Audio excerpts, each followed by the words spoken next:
আমরা নিতে পারছি না।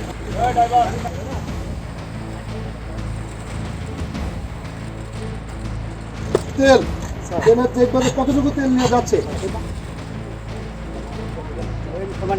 আপনি গাড়ি 100 লিটার তেল নিয়ে ভারতে যাচ্ছে, তেল লাগবে হলো 3 লিটার। এই 100 লিটারের মধ্যে থেকে 97 লিটার তেল কিন্তু আমরা আবার বাংলাদেশে দেখতে চাই। আপনার ইয়ে আছে বলতে হবে না, আপনাদের জার্মান শেপার্ড নাই?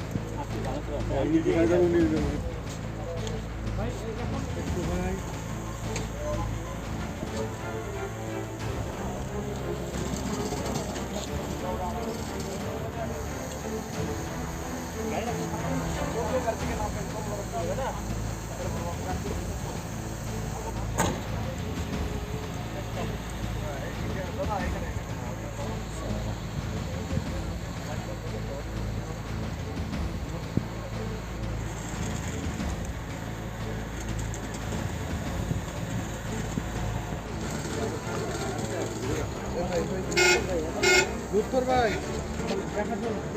ওখানে লাগতেছে স্যার।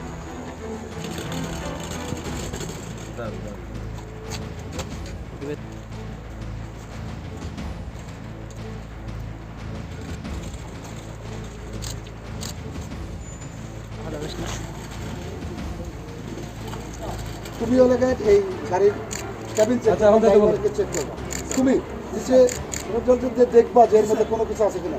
ডগের তুমি মানে যেগুলো চেক করা দরকার পুরোটা চেক করবা, এবং তুমি তেলের দেখবে যে কতটুকু তেল নিয়ে যাচ্ছে, এই বাংলা গাড়ি কতটুকু তেল নিয়ে যাচ্ছে। এবং আগামীকাল যখন গাড়িটা আবার ফিরবে আমরা আবার মাপে দেখবো যে তেলটা ঠিক আছে। যদি তেল আবার রেখে আসি, এটা ড্রাইভারকে বলবো যে ভাই তোমার গাড়িতে এতটুকু তেল, এবং আমরা লিখে রাখতেছি গাড়ির নাম্বার, যাহাতে আমাদের বাংলাদেশ থেকে এক ফোঁটা তেল যেন ভারতে না যেতে পারে, কোনো দেখা যেতে না পারে। ঠিক আছে, সে ব্যাপারে খেয়াল রাখবেন। ওকে, এটা শুরু করো। আপনি যাবেন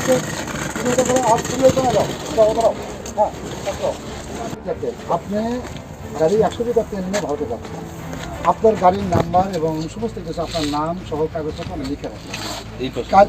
কালকে যখন আপনার গাড়িটা আসবে আমাকে এখানে তেলটা মাপা দেন। আপনার এখানে যাইতে গেলে তেল লাগবে হলো 3 লিটার যাতে, এবং আসতে 3 লিটার তেল লাগবে। তাহলে 100 লিটারের মধ্যে থেকে 97 লিটার তেল কিন্তু আমরা আবার বাংলাদেশে দেখতে চাই। ঠিক আছে। একটা কথা হলো কি ভাই, আপনি বাংলাদেশের নাগরিক, আমি বাংলাদেশের, আমাদের বাংলাদেশ থেকে এক ফোঁটা তেল যেন কোথাও কোনোভাবে বিক্রি না হয়, এটা খেয়াল রাখবেন।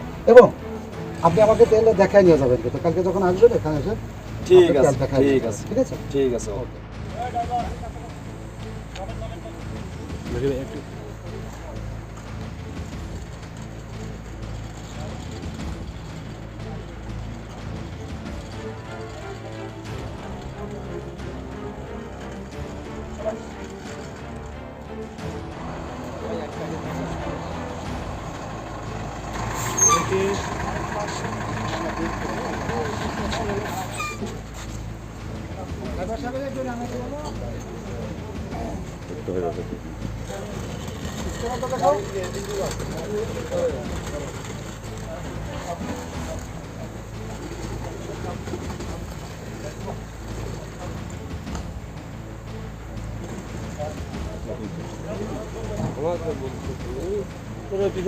আপনার জন্য আমরা নিতে পারছি।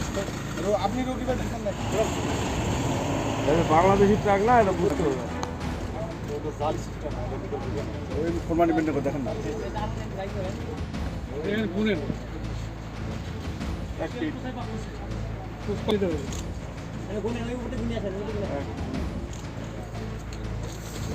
হ্যাঁ রুনি আকাশটা আরে তো বিছানা ভাই, বিছানা তাড়াতাড়ি চলে গেল না।